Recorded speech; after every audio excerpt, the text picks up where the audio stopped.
기쁨으로 찬양 277장 오직 주의 사랑에 매여 277장 오직 주의 사랑에 매여 찬송가 521장 구원으로 인도하는 함께 찬양하도록 하겠습니다. 자, 오직 주의 사랑에 매여 내 영 기뻐 노래합니다. 이 소망의 언덕 기쁨의 땅에서 주께 사랑드립니다. 오직 주의 사랑에 매여 내 영 기뻐 노래합니다. 이 소망의 언덕 기쁨의 땅에서 주께 사랑드립니다. 오직 주의 임재 안에 갇혀 내 영 기뻐 찬양합니다. 이 소망의 언덕 거룩한 땅에서 주께 경배드립니다. 주께서 주신 모든 은혜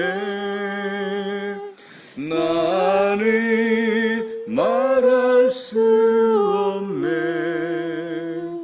내 영혼 즐거이 주 따르렵니다. 주께 내 삶 드립니다. 주께서 주신 모든 은혜 주께서 주신 모든 은혜 나는 말할 수 없네. 내 영혼 즐거이 주 따르렵니다. 주께 내 삶 드립니다. 구원으로 인도하는 그 문은 참 좁으며 생명으로 인도하는 그 길은 참 험하니 우리 몸에 지워있는 그 더러운 죄짐을 하나 없이 벗어놓고 힘써서 들어갑시다. 구원으로 인도하는 그 좁은 문 들어가 영생으로 인도하는 그 생명길 갑시다. 이 세상에 많은 사람 큰 문으로 들어가 넓은 길로 갈지라도 멸망으로 끝나니 세상 못된 부귀영화 모두 내어버리고 주의 말씀 순종하여 그 생명길로 갑시다. 구원으로 인도하는 그 좁은 문 들어가 영생으로 인도하는 그 생명길 갑시다. 구원의 문 열렸으니 주의 공로 힘입어 주저 말고 들어가서 생명길로 갑시다. 구원의 문 닫힌 후에 들어가고 싶으나 한 번 닫힌 구원의 문 또 열려지지 않으리. 구원으로 인도하는 그 좁은 문 들어가 영생으로 인도하는 그 생명길 갑시다. 아멘. 하나님 말씀 신약 성경 사도행전 20장 24절 말씀입니다. 신약 성경 사도행전 20장 24절 말씀.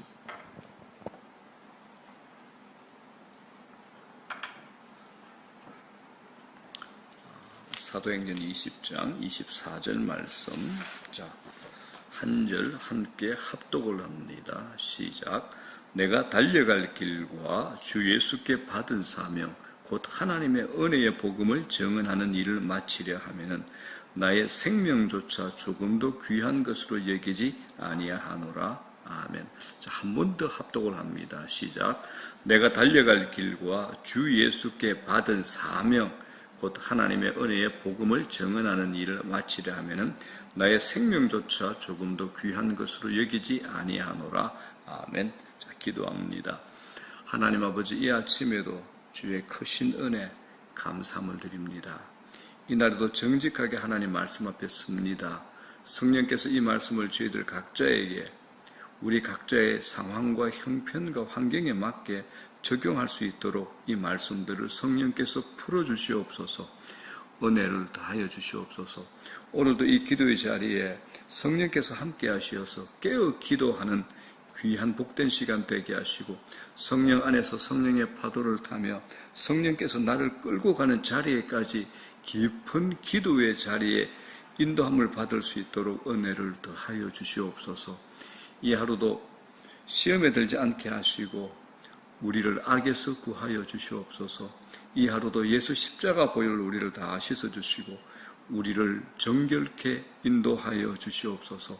이 하루도 성령 충만하며 성령의 기름 부으심이 있는 하루가 되기를 소망합니다.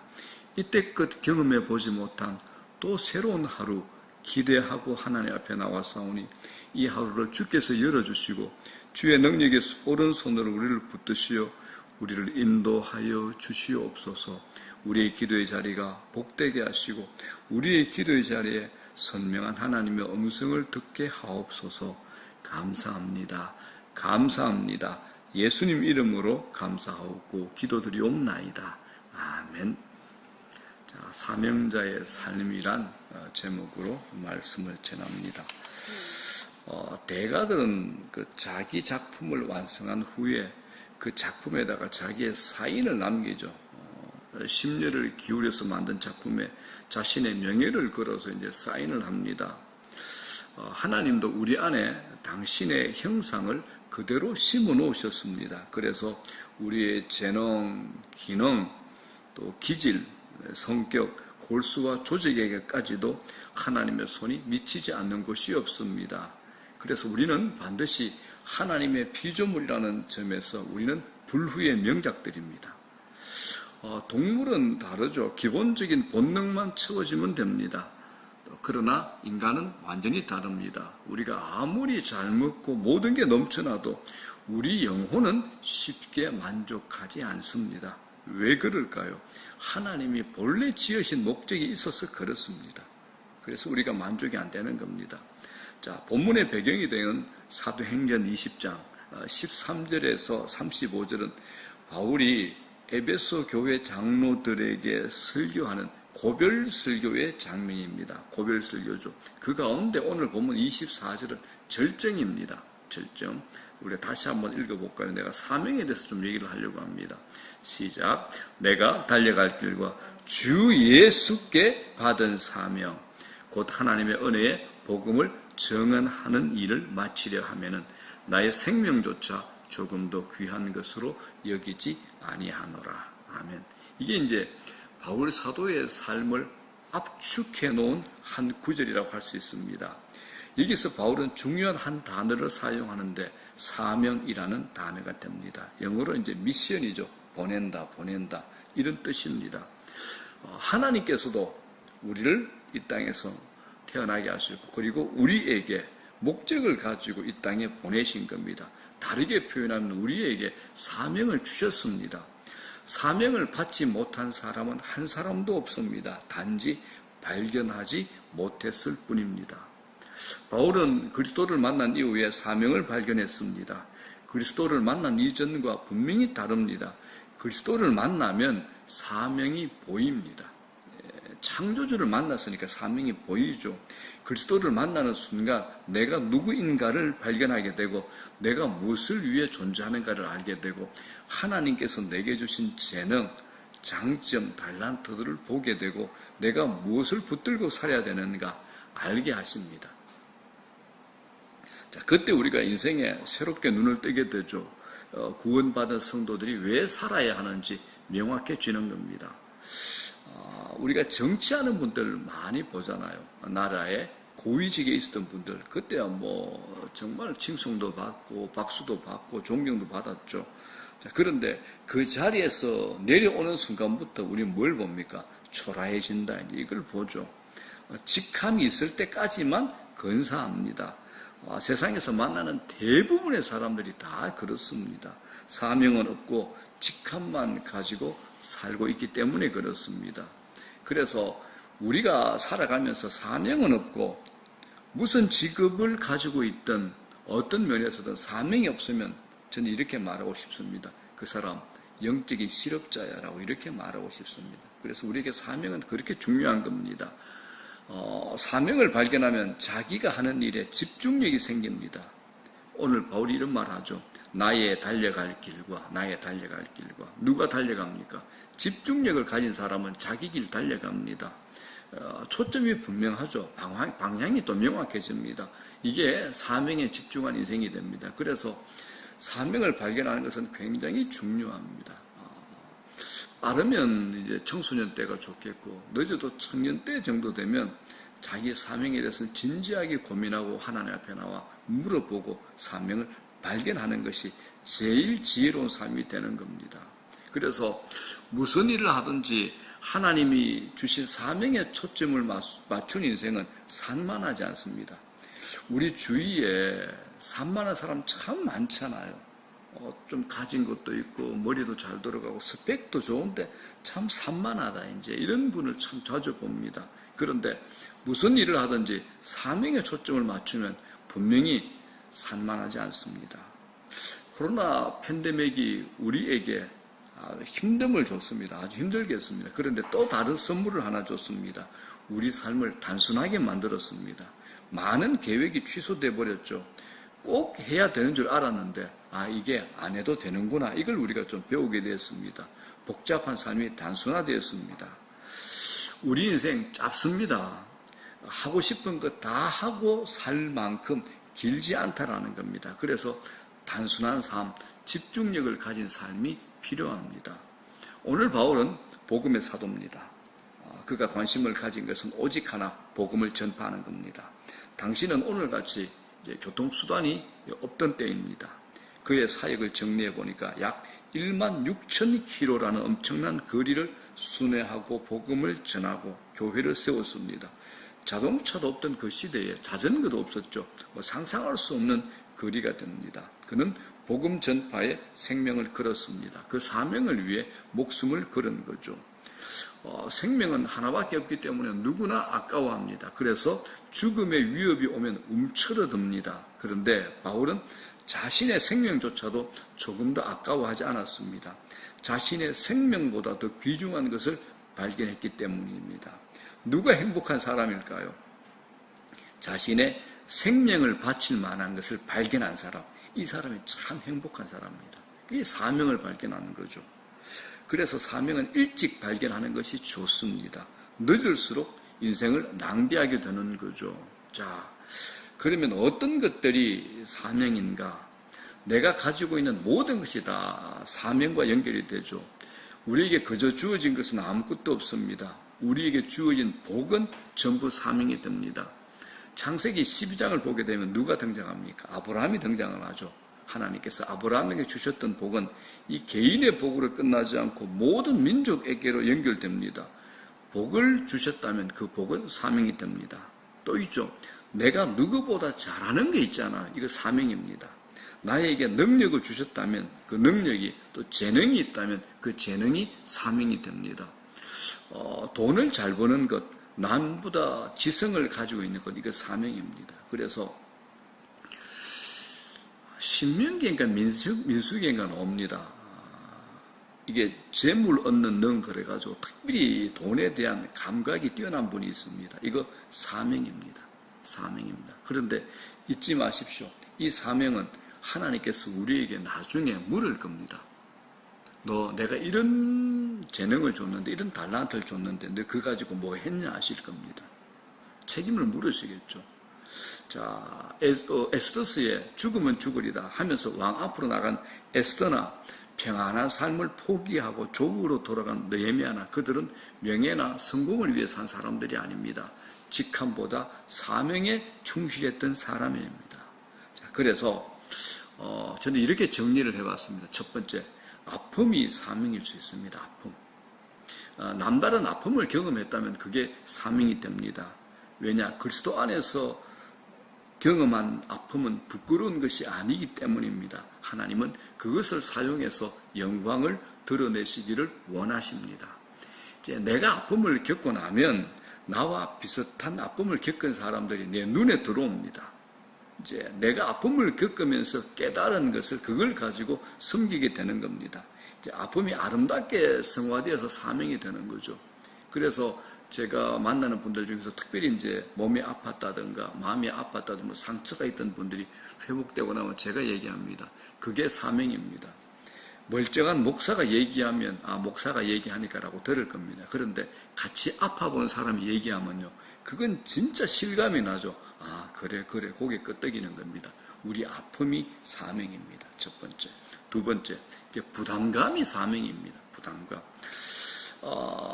모세는 어느 날 동족에 대한 부담을 느낍니다. 느헤미야도 마찬가지입니다. 어떤 사람은 그 어린 아이들만 보면 가슴이 쿵쾅거린답니다. 주일학생. 그래서 주일학교 교사로 30년, 40년 봉사한 사람들도 참 많습니다.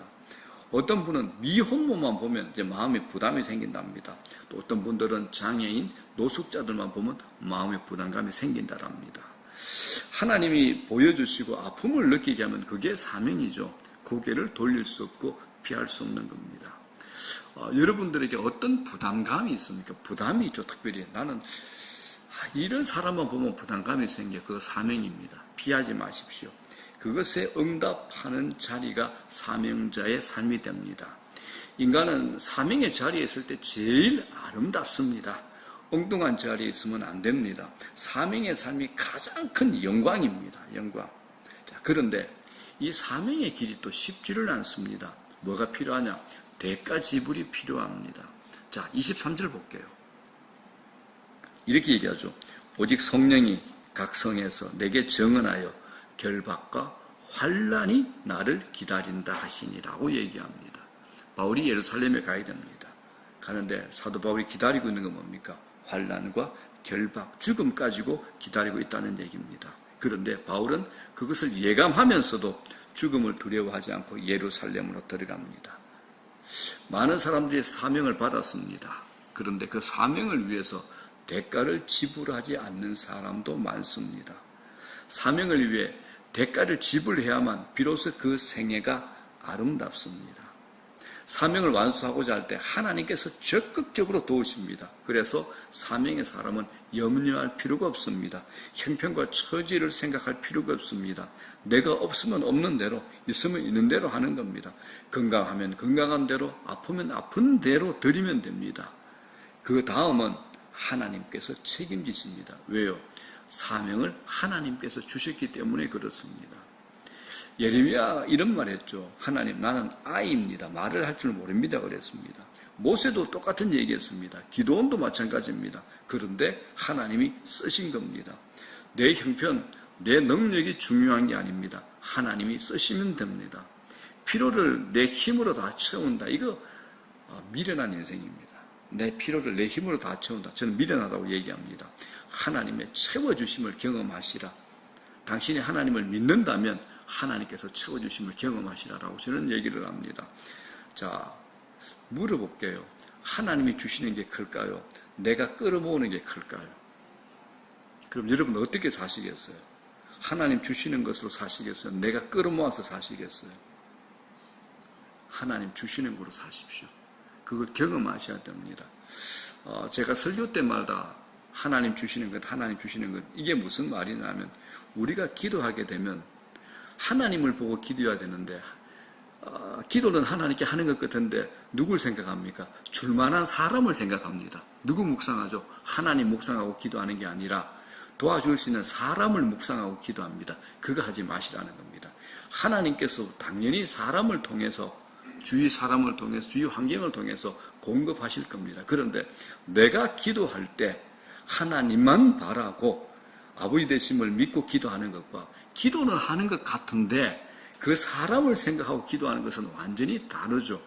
여러분들 정직하게 한번 생각해 보십시오. 내가 어떤 기도를 하고 있는가? 누구에게 기도하고 있는가? 기도는 하고 있습니다. 기도의 자리에 앉아 있습니다. 말은 하나님 같은데 생각과 머리는 누굴 생각합니까? 줄만한 사람. 그 사람을 묵상하고 기도합니다. 그러지 마시라는 겁니다. 하나님 묵상하십시오. 하나님께서 달라고 하십시오. 하나님의 것을 달라고 하십시오. 하나님 주시는 거, 내가 끌어모으는 거, 하늘과 땅 차이입니다. 그래서 사도 바울이 빌립보서 4장 19절에 이런 고백을 하죠. 나의 하나님이 그리스도 예수 안에서 영광 가운데 그 풍성한 대로 너희 모든 쓸 것을 채우시리라. 이게 이제 너희 대신 내 이름 넣어봅시다. 다 같이 시작. 나의 하나님이 그리스도 예수 안에서 영광 가운데 그 풍성한 대로 손이성이의 모든 쓸 것을 채우시리라. 이 말씀이 여러분들에게 암송이 되면 이제 이 말씀 가지고 기도하는 겁니다. 기도할 때 이 말씀이 떠오르면 자, 누구의 하나님이죠? 나의 하나님, 나의 하나님. 그러니까 여러분 사람 묵상하시면 안 됩니다. 사람요. 은행 묵상하셔도 안 됩니다. 하나님 묵상하십시오. 내가 나를 믿고 살아가면 내가 묵상하는 게 사람이라면 하나님의 도와주심이 무슨 필요가 있겠습니까?